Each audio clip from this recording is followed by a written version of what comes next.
O domingo que eu vou falar sobre a família, nesse mês agora no mês de maio, né? A gente vai encerrar.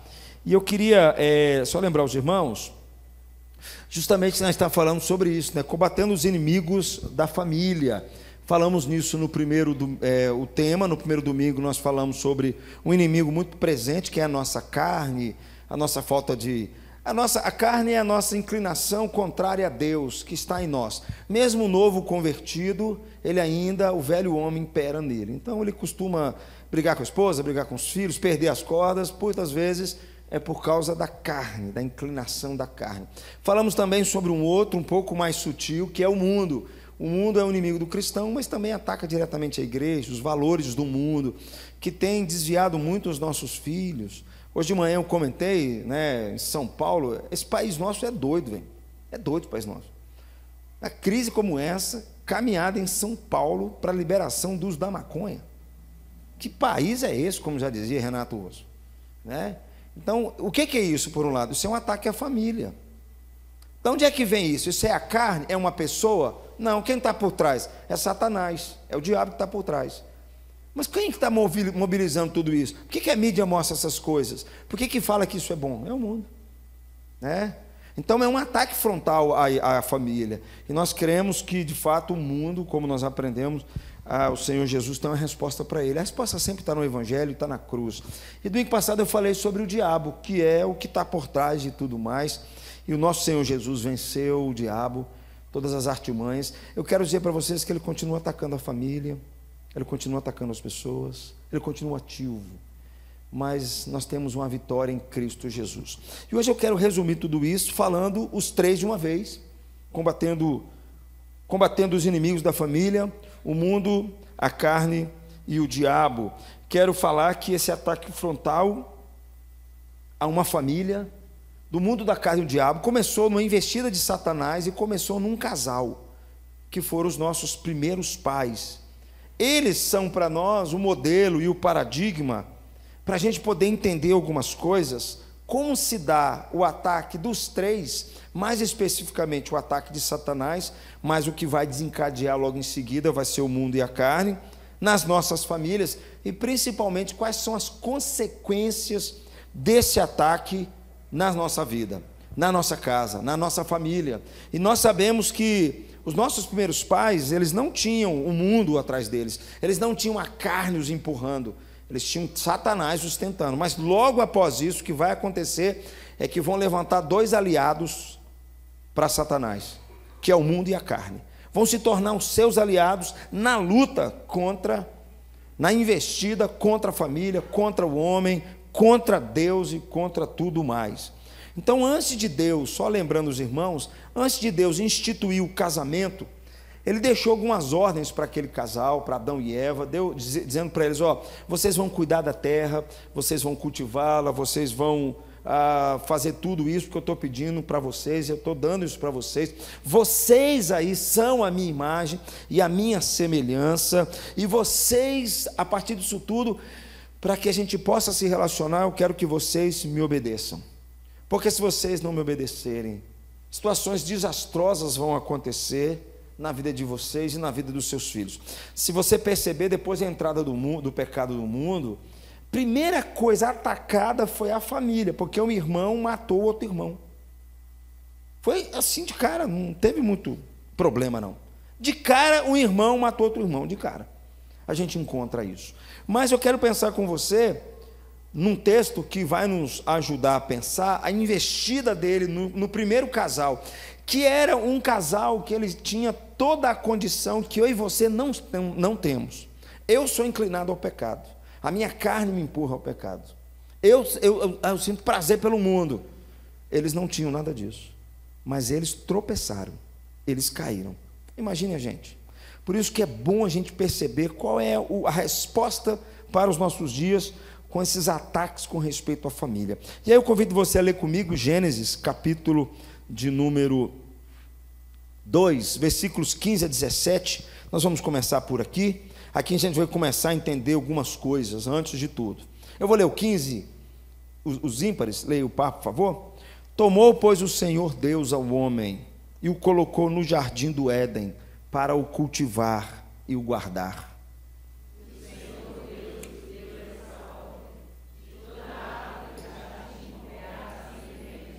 Mas da árvore do conhecimento do bem e do mal não comerás, porque no dia em que dela comeres, certamente morrerás. Aqui no paraíso, Deus está deixando claro para o nosso pai, para Adão, para o nosso primeiro pai, de que se ele comesse o fruto, ele morreria. De que se ele desobedecesse a Deus, ele morreria. O que ele quer dizer com isso é que, em determinado sentido, a verdade com respeito aos fatos que as pessoas estão vendo, é isso que ele está dizendo, a verdade com respeito aos fatos da vida, revelado a Adão e Eva, só poderiam ser conhecidos e levados em conta se esses fatos tivessem uma relação com o plano de Deus. Esses fatos, para serem os fatos conforme Deus quer, só poderiam ser conforme Deus quer se estivesse debaixo do plano de Deus. O que eu quero dizer com isso, traduzindo esse negócio? Que a verdade acerca de leis biológicas, leis físicas, leis químicas, leis sociais, leis morais, leis de relacionamento, só poderiam ser conhecidas se levados em conta essas leis em relação a Deus. O que eu quero dizer com isso?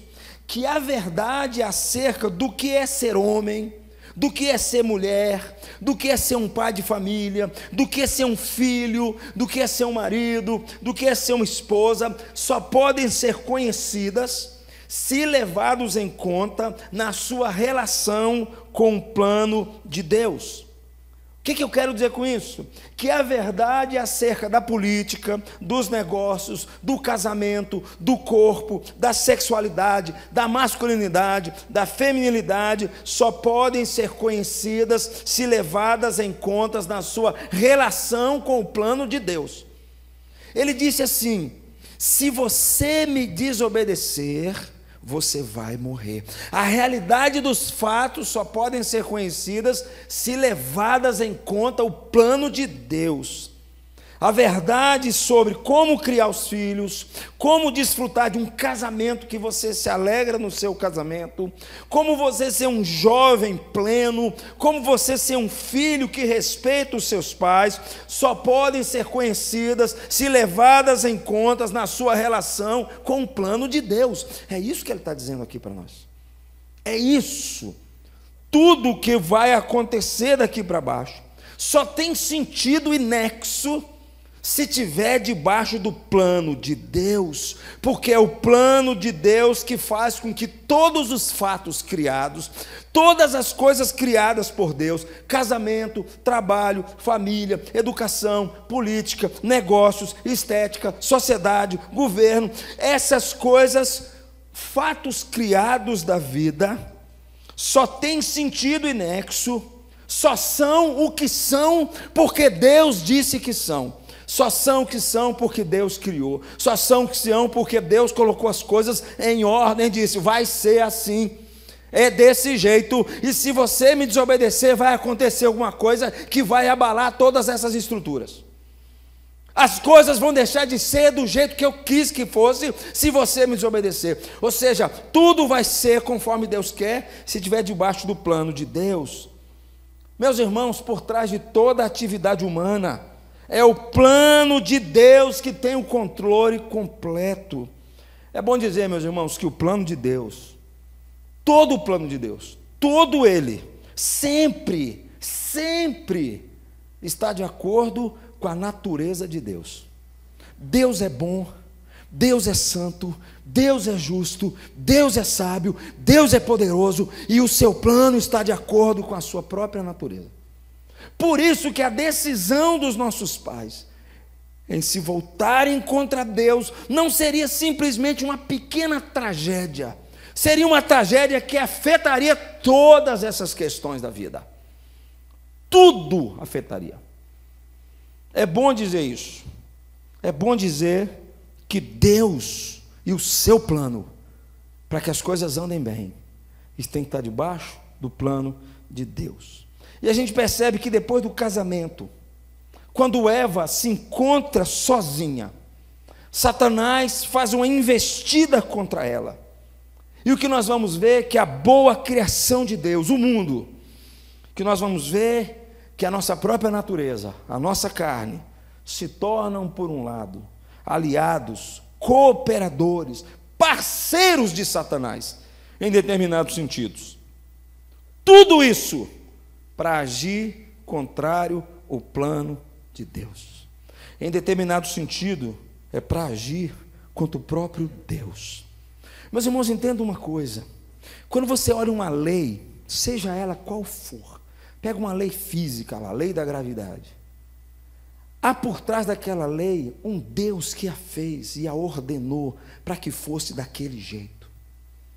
Foi Deus quem fez isso. Deus é que fez com que aquela chamada lei pudesse obedecer o que Deus está querendo. Quando os nossos pais fazem aquela decisão que nós vamos mostrar aqui, não afeta a sua relação de família, afeta tudo, tudo se distorce. É o que vai acontecer. Portanto, meus irmãos, é isso que nós vamos ler aqui, que vai atingir diretamente a família. Estarmos fora do plano, do governo, da vontade, do plano de Deus em si, vai trazer sérias consequências. E aí eu queria ler com vocês, não é isso que acontece a partir de Gênesis 3, versículos 1 a 7. Eu vou ler os ímpares, por favor, leia os pares. Mas a serpente, mais sagaz do que todos os animais selváticos que o Senhor Deus tinha feito, disse à mulher, nós sabemos que a serpente aqui é Satanás, é assim que Deus disse, não comerás de toda a árvore do jardim?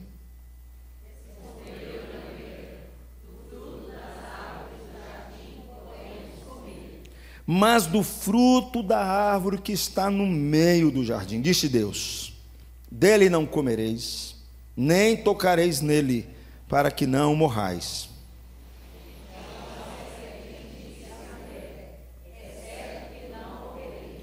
Porque Deus sabe que no dia em que dele comerdes, se vos abrirão os olhos, e como Deus sereis conhecedores do bem e do mal.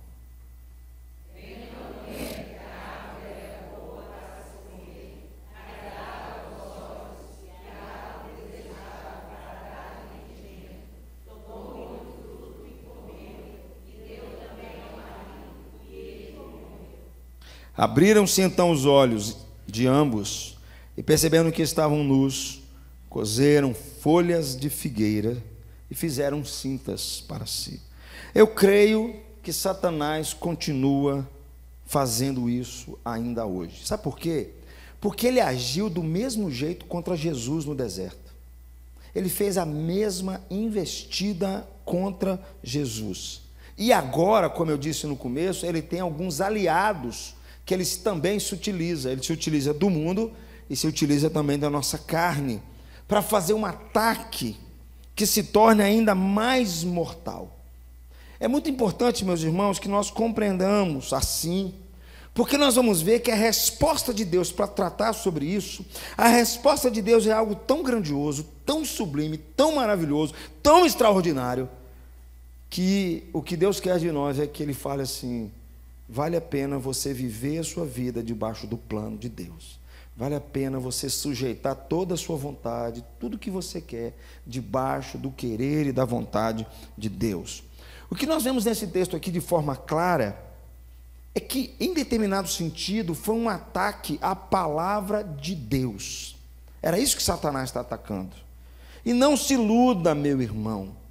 Todo ataque à família, todo ataque ao casamento, todo ataque às relações saudáveis da casa, todo ataque da alegria da convivência, é um ataque diretamente à palavra de Deus. É ela que está sendo colocada em xeque. É a verdade de Deus para a minha vida que está sendo colocada em xeque. É a vontade de Deus expressa na palavra de Deus que está sendo colocada em xeque. É a compreensão de quem Deus é, revelado na palavra dele, que está sendo colocada em xeque. É uma forma de comportamento conforme Deus quer, revelado na sua palavra, que está sendo colocada em xeque. Então o ataque de Satanás foi um ataque sim à palavra de Deus. E esse ataque continua nos dias de hoje. Se não fosse assim, meus irmãos, esse ataque não fosse assim, a palavra de Deus, as nossas reuniões de oração, os nossos cultos estariam abarrotados. As pessoas estariam alegres para vir celebrar, mas ele continua fazendo as mesmas artimanhas, porque eu sei que tem muita gente que já abandonou a igreja, ou muita gente que vive com o pé no mundo, outro pé na igreja, ou coisa parecida, é porque no fundo, tem reservas com respeito às Escrituras, tem reservas com respeito à pregação, tem reservas com respeito à palavra de Deus. Não são dificuldades que as pessoas passam, não. São reservas que ela tem, interpretações que ela tem com respeito à verdade de Deus revelada na palavra. Gente, é triste dizer isso, porque às vezes quando eu encontro o crente que ele critica a própria igreja, é duro fazer um negócio desse, é triste você ver um negócio desse. Aí eu viro para o cara e falo assim: eu quero te dizer um negócio, hein? É a noiva, não toque na noiva não, o noivo não gosta, é a noiva de Jesus. Ela pode não estar perfeita do jeito que você quer, mas a noiva é dele. Então, meus irmãos, no fundo é um ataque à palavra de Deus, é um ataque frontal às Escrituras. Perceba bem, é isso que eu quero pensar com você. Como é que Satanás atacou a palavra de Deus aqui? Primeira coisa, ele buscou gerar dúvidas àquilo que Deus havia falado antes. Não é isso que está aí, ó. Ele disse assim, ó: é assim que Deus disse: não comereis de toda a árvore do jardim. Presta atenção, querido, Deus não colocou interrogação quando falou para Eva, falou para Adão, não. Ele falou: se você comer, você vai morrer. Satanás vem e coloca uma interrogação, onde Deus põe um ponto. É isso que ele está fazendo aqui. Deus havia dito, e o que Deus fala, ponto final, não há dúvida. Quando Deus criou o mundo e falou assim: haja, não há intervalo entre o que Deus fala e o que acontece. Não existe um espaço, Deus fala, a coisa fica no ar até acontecer. Não é assim. O texto diz que Satanás coloca em interrogação, em dúvida, no coração de Eva, o que Deus havia falado. Deus, meu irmão, não é um homem para mentir. Deus não é filho do homem para que se arrependa. Deus, ele fala e ele cumpre. Deus, ele fala e as coisas acontecem. Deus fala e o que tem que acontecer vai acontecer e vai se cumprir. É assim desde o começo, não há outra opção. Quando Deus fala, as coisas acontecem. Quando Deus diz: haja luz, a luz apareceu e ponto final. Eu não tenho dúvida alguma, Satanás aqui ele coloca em dúvida a palavra de Deus. Mas não é assim que Deus disse? Não comereis de toda a árvore do jardim? Eu não tenho dúvida alguma de que a fonte de confusão espiritual, de confusão na minha vida, de confusão em casa, de confusão em tudo quanto é lugar, é quando a palavra de Deus está em dúvida quanto ao que Deus fala, quanto ao que Deus é, quanto ao que Deus realmente promete. Afinal, duvidar da palavra de Deus é duvidar do caráter de Deus. Duvidar da palavra de Deus é duvidar que o plano de Deus não presta, é duvidar de que seus propósitos não valem a pena serem seguidos. Então Satanás propõe uma dúvida para Eva aqui, e essa dúvida que ele propõe leva a nossa mãe a se perder, leva a nossa mãe a cometer um dos grandes erros da vida, que é justamente outra questão associada às Escrituras. Porque o que Eva faz? Eva acrescenta algo à palavra de Deus que não estava lá. Perceba se não é isso que diz o texto. Olha lá, ó. Versículo 2, ó. Respondeu-lhe a mulher: do fruto das árvores do jardim podemos comer, mas do fruto que está no meio do jardim, disse Deus: dele não comereis, nem tocareis, para que não morrais. Deus não havia falado sobre tocar. Ele está acrescentando algo que Deus não havia falado. Ela começa a acrescentar, percebe, meus irmãos, como é que essa é a sagacidade de Satanás, como é que ele vai rodeando, porque de fato Deus não havia falado que não poderia tocar na árvore. Agora o problema aqui não é mais duvidar do que Deus está dizendo, mas é acrescentar algo àquilo que Deus não está dizendo. E são esses acontecimentos, são esses acréscimos, meus irmãos, a palavra de Deus, de não acreditarmos no que Deus está dizendo e nós complementarmos e acrescentarmos algo que Ele não falou, que é o grande problema. Se você ler Apocalipse, os últimos versículos de Apocalipse está claro lá. Se você acrescentar algo às Escrituras, Deus vai acrescentar os flagelos sobre a sua vida. E por incrível que pareça, Eva está acrescentando algo que Deus não havia falado. Isso mostra, queridos, que no fundo, Eva e nós não queremos fazer o que Deus está falando, não porque nós não acreditamos em Deus, mas porque nós achamos que Ele realmente não sabe das coisas e nós precisamos fazer um acréscimo para dar uma ajuda para Ele, porque Ele não sabe como é que tem que governar a casa, como é que tem que governar a nossa vida. Deus não conhece muito bem como cria filho, Deus não conhece muito bem sobre relacionamento, sobre casamento, Deus não sabe muito bem como é que o filho tem relação com o pai, pai com o filho, Deus não entende nada dessas coisas, então eu preciso dar um acréscimo a Ele. No fundo, nós achamos que Deus não sabe guiar a nossa vida. Deus não sabe nos levar a toda a verdade. Deus, na verdade, não sabe direito o que é paz. E outra, Deus não sabe nem nos salvar direito. É isso que Satanás está propondo para os nossos pais e que nós muitas vezes acreditamos. E que nós muitas vezes entramos nessa esparrela e colocamos tudo a perder.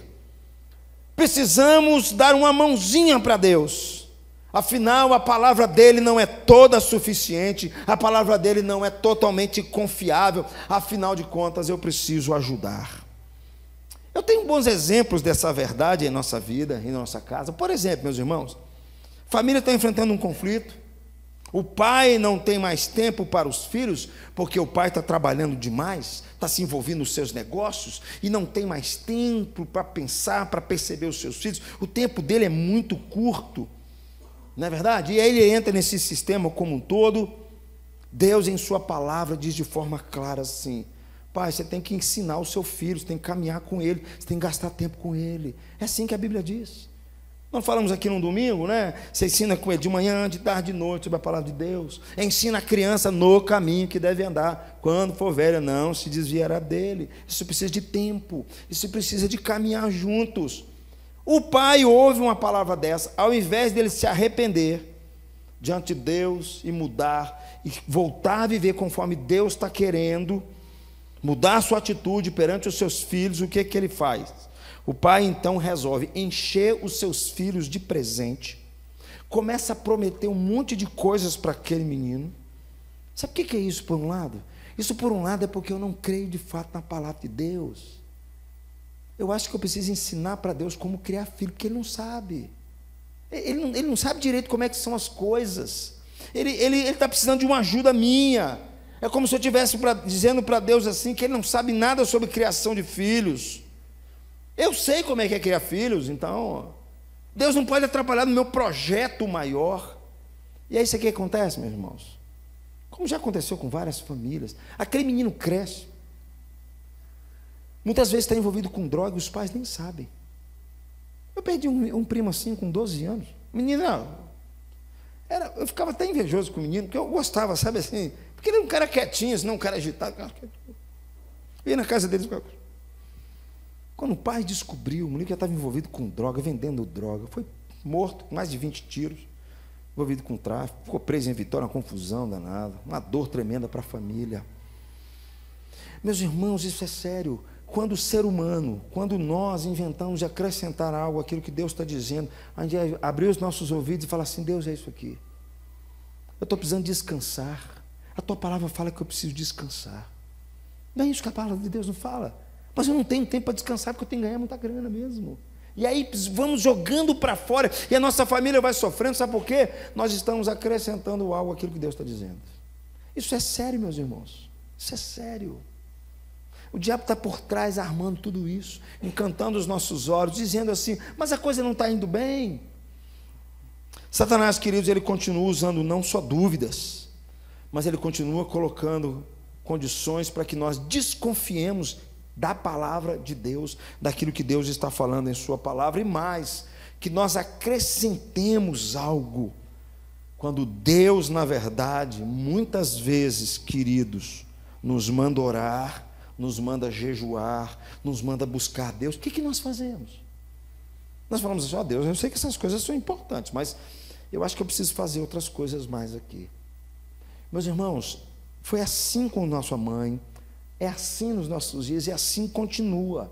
Mas essa luta não parou aqui, porque o diabo, depois que ele percebeu que Eva havia acrescentado algo que Deus não havia falado, o diabo então agora, ele não só faz o que ele estava fazendo antes, mas ele faz algo ainda pior.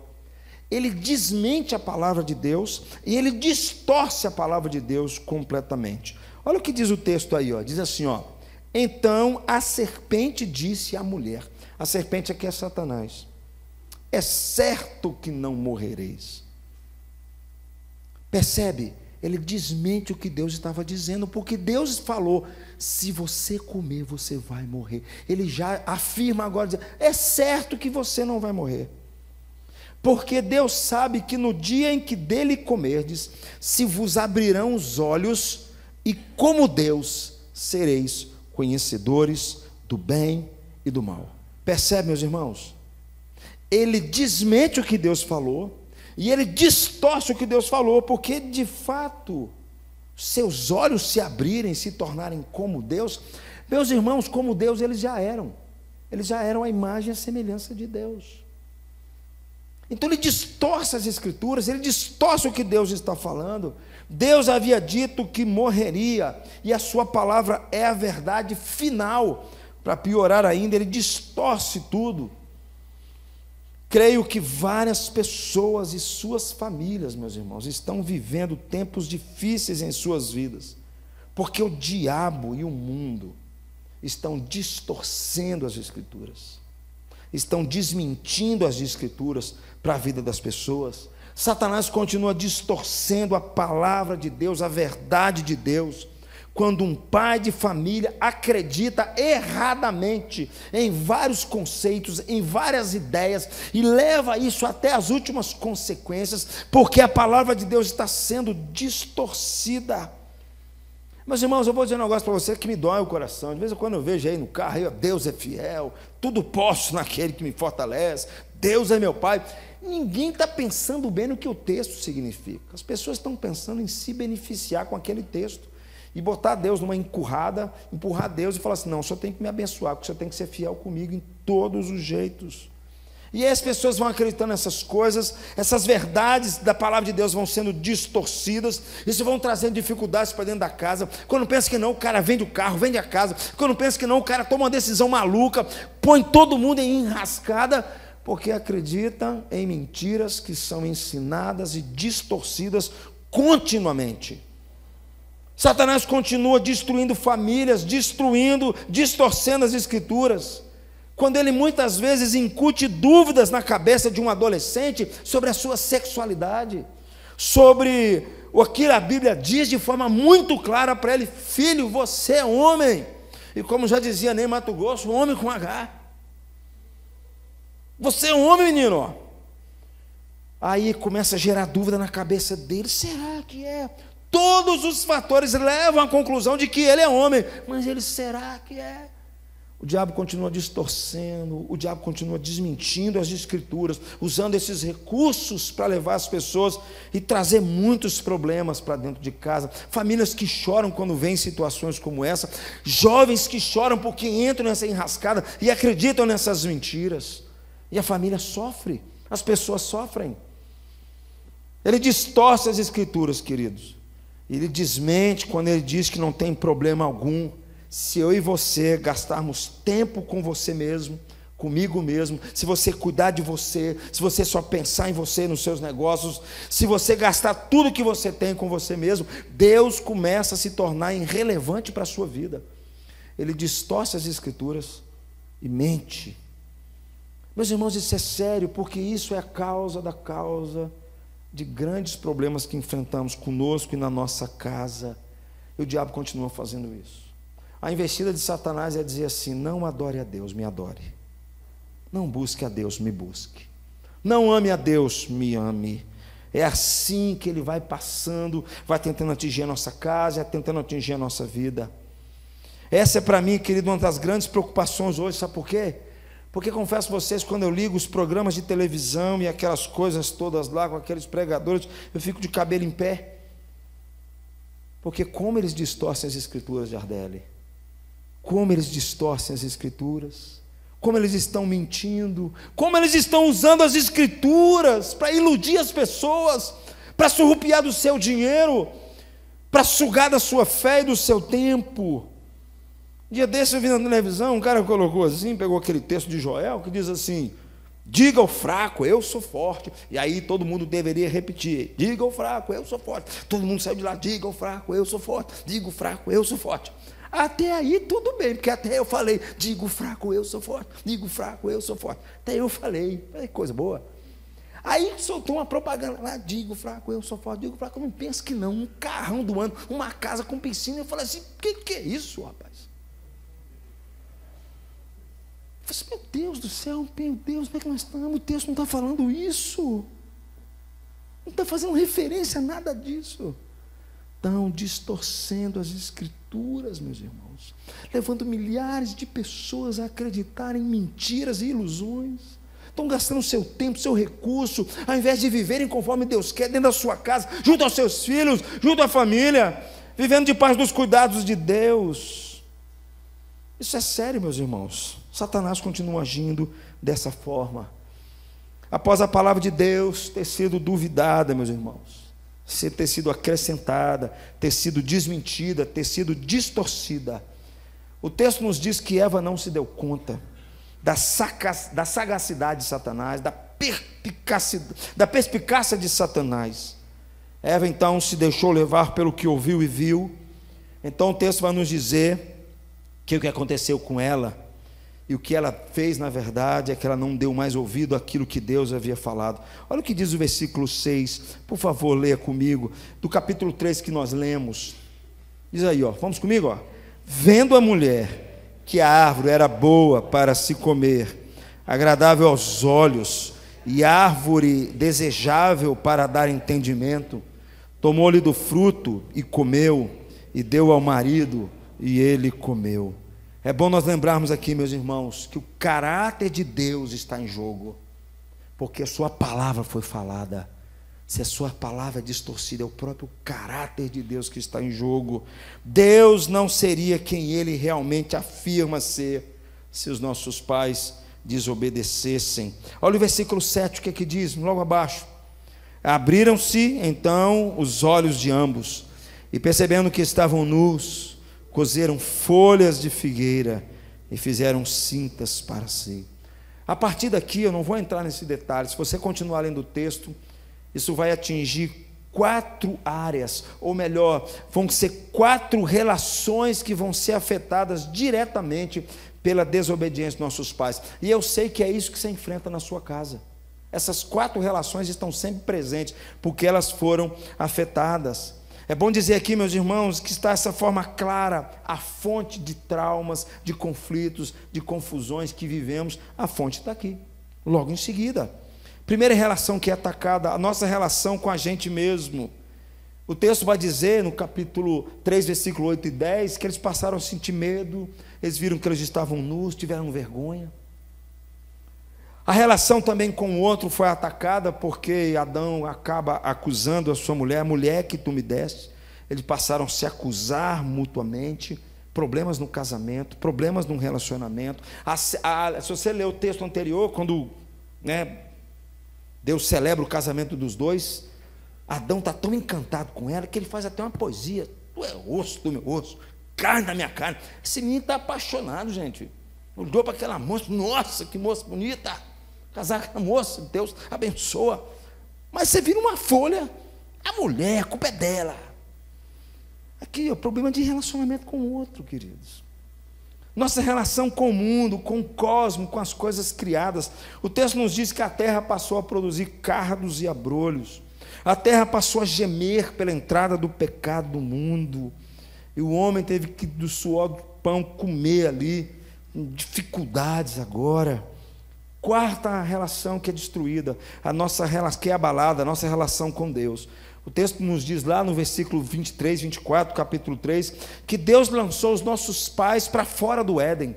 Deus os expulsou, os colocou querubins na porta, para que eles não voltassem e comessem agora daquele fruto da árvore da vida. Meus irmãos, que tristeza, que tragédia. Foi a partir daqui que a nossa casa nunca mais foi a mesma. É a partir daqui. É a partir daqui que a gente entende as investidas de Satanás sobre a nossa vida, usando o mundo e a carne contra a nossa vida e contra a nossa casa. É a partir daqui, meus irmãos, que o mundo e a carne se tornam parceiros de Satanás no ataque à vontade de Deus, no ataque à palavra de Deus, que é boa, que é perfeita, que é agradável, que traz conflitos, que traz lutas, que nós conhecemos muito bem. É a partir daqui. Antes de mostrar de onde viria a derrota final sobre toda essa tragédia, nos daria uma vida hoje em casa, eu queria resumir o que eu falei, jogando uma luz sobre isso na proposta de Satanás, antes de trazer para você a solução de todo esse problema. A proposta de Satanás, meus irmãos, para Eva, era de que os fatos e a verdade acerca das relações que temos uns com os outros podem ser conhecidos pelo homem sem que seja necessário qualquer informação sobre eles que venha de Deus, o seu Criador, o seu controlador. O que Satanás está propondo aqui é que se eles aceitassem a proposta de Satanás, eles estariam rejeitando a interpretação de Deus.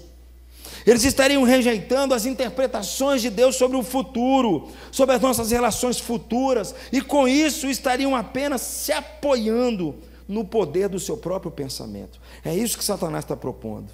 A partir de então, queridos, o que funcionaria para o mundo, o homem pensaria. É isso que Satanás está propondo, que a lógica é que legislaria sobre tudo o que vemos, sobre tudo o que fazemos.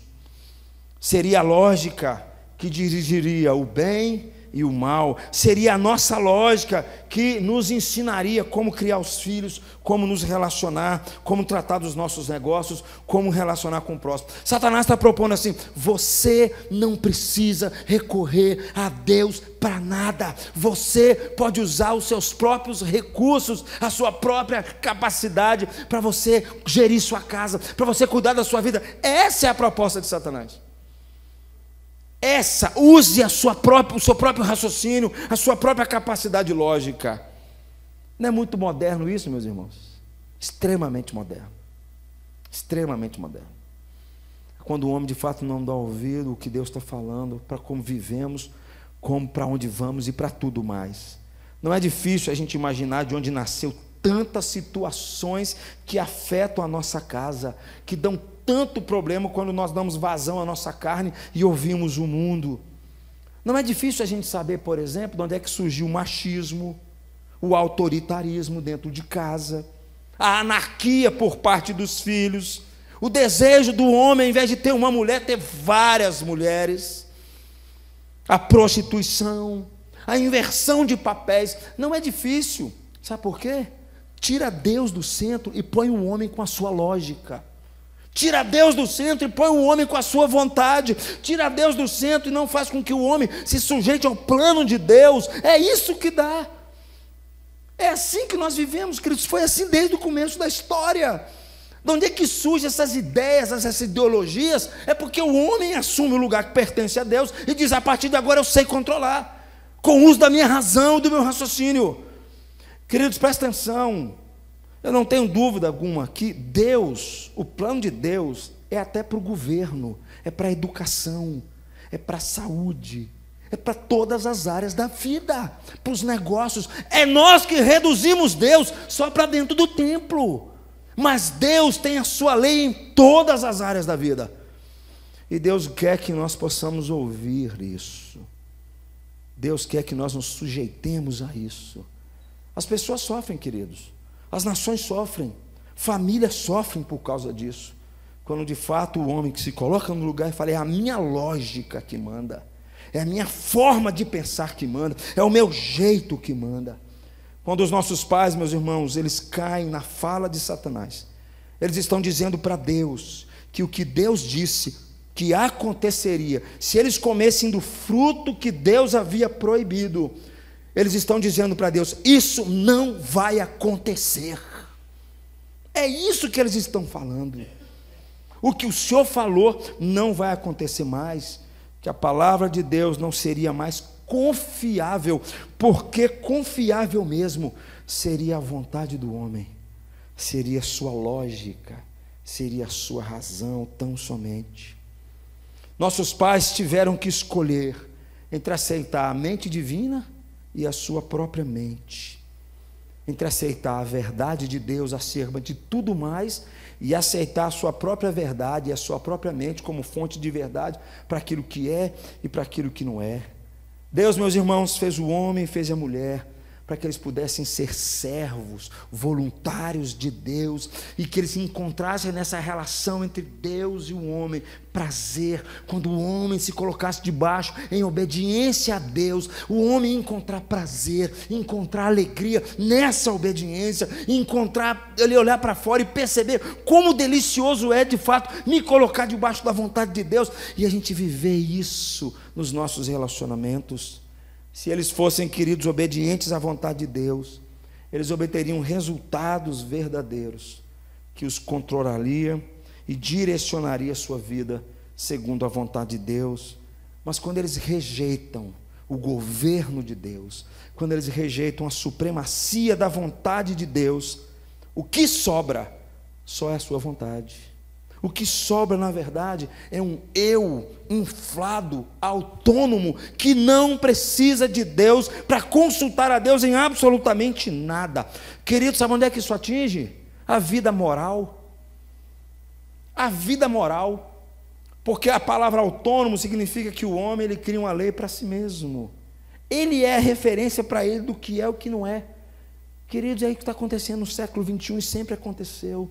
Porque o homem não aceita o governo de Deus, não quer se submeter à palavra de Deus, e essa é a investida de Satanás, que tem atacado a minha vida e a sua vida, e atacado as nossas casas. Querido, se você não chegar em casa e dizer como sou Josué, em minha casa serviremos ao Senhor, dizendo assim: quem é o Senhor dessa casa? É Ele, não sou eu, é Ele que é o Senhor dessa casa. Meus irmãos, a coisa não muda, continua do mesmo jeito, porque o que vai reinar é a sua vontade e a minha vontade.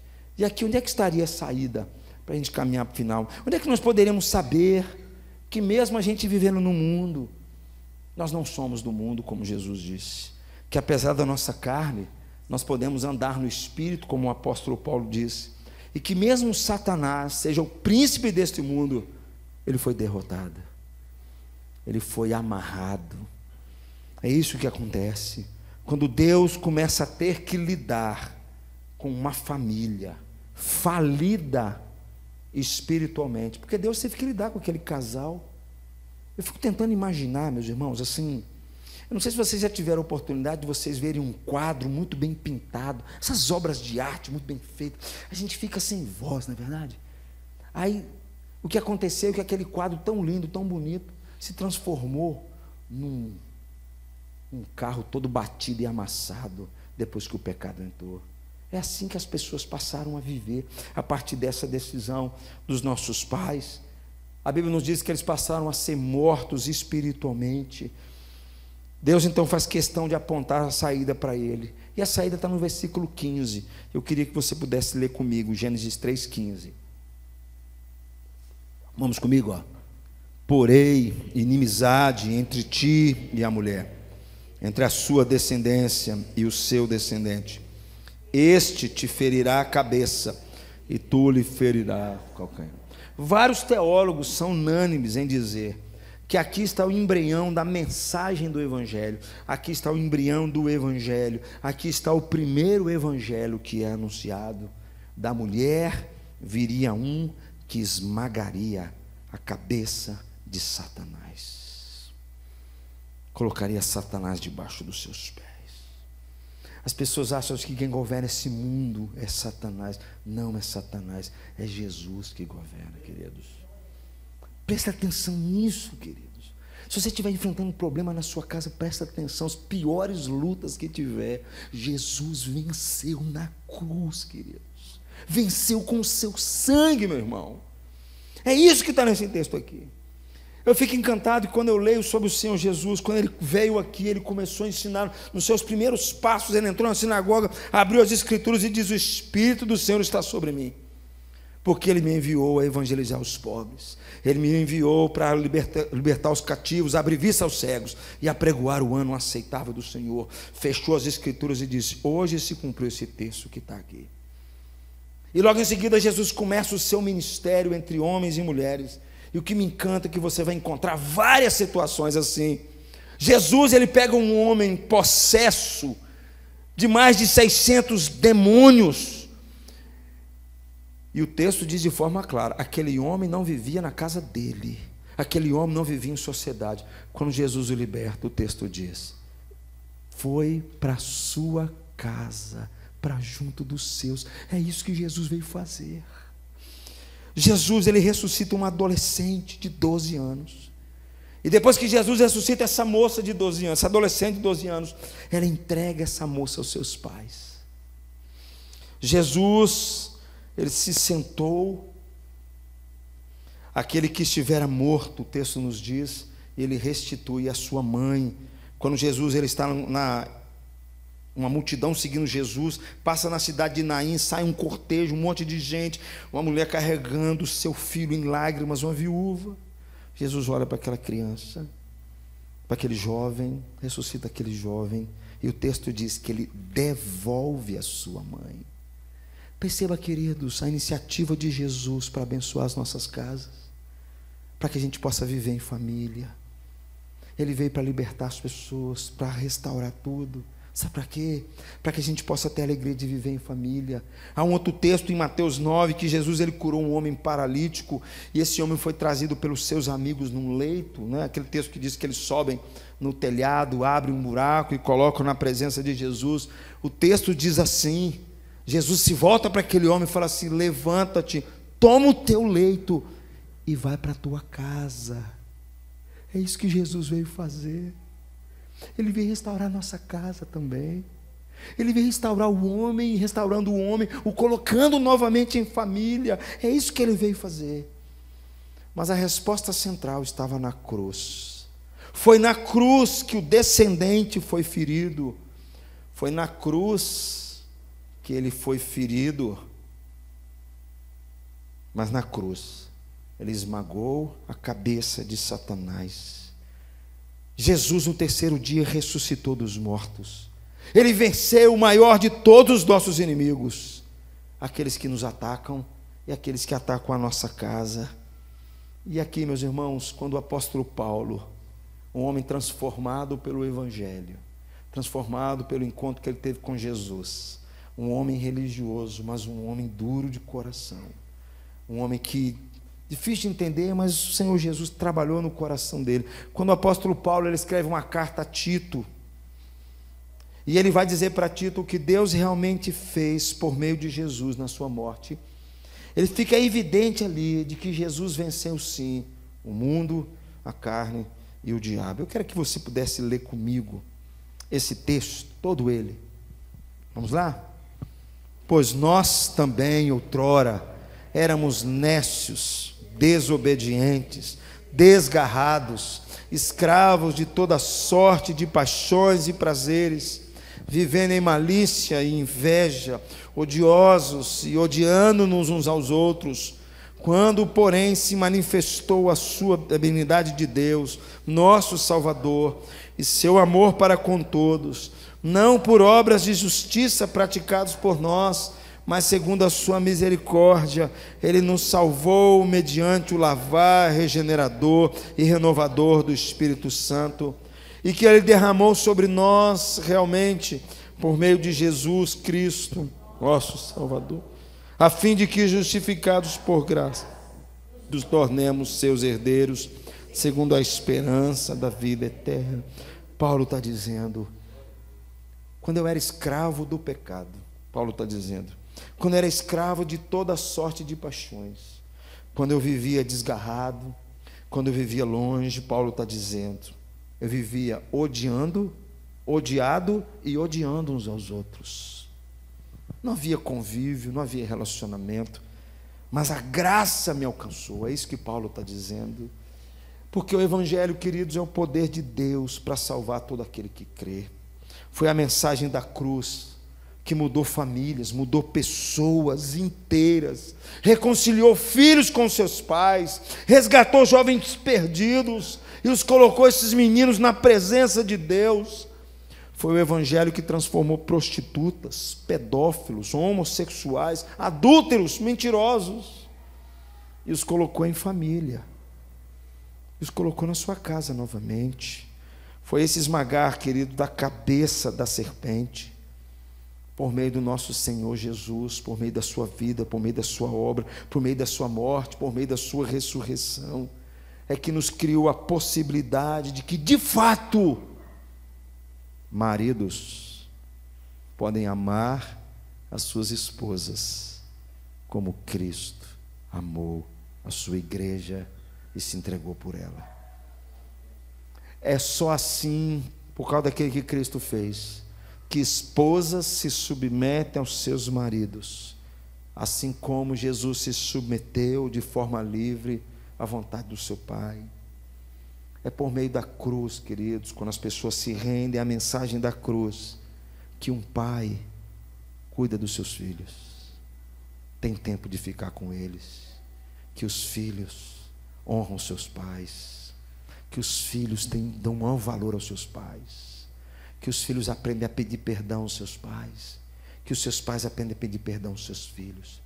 A mensagem da cruz, queridos, isso por um lado, queridos, é dizer que Deus estava criando não só um povo novo, Deus estava criando uma casa, e essa família amaria a Deus, amaria a palavra de Deus, obedeceria a palavra de Deus, teria prazer na palavra de Deus, teria prazer em Deus, e pregaria essa palavra, anunciaria essa palavra. Queridos, eu creio no Evangelho, eu creio no Evangelho, eu creio que Cristo veio, Ele esmagou a cabeça da serpente, o mal que ela promoveu, enganando os nossos pais, trazendo tanta tragédia e desgraça, contaminando o mundo depois das suas decisões e colocando a nossa carne para jogar contra tudo e contra todos. Jesus veio para dizer: há uma saída para nós, porque eu morri e eu ressuscitei, e o diabo não tem poder sobre esses negócios. Queridos, nós precisamos crer nisso com todo o nosso coração. Nós precisamos dobrar diante disso com todo o nosso coração e crer que, de fato, o Evangelho é o poder para salvar e transformar todo aquele que crer. Eu queria orar por você nessa noite. Eu queria que você curvasse sua cabeça.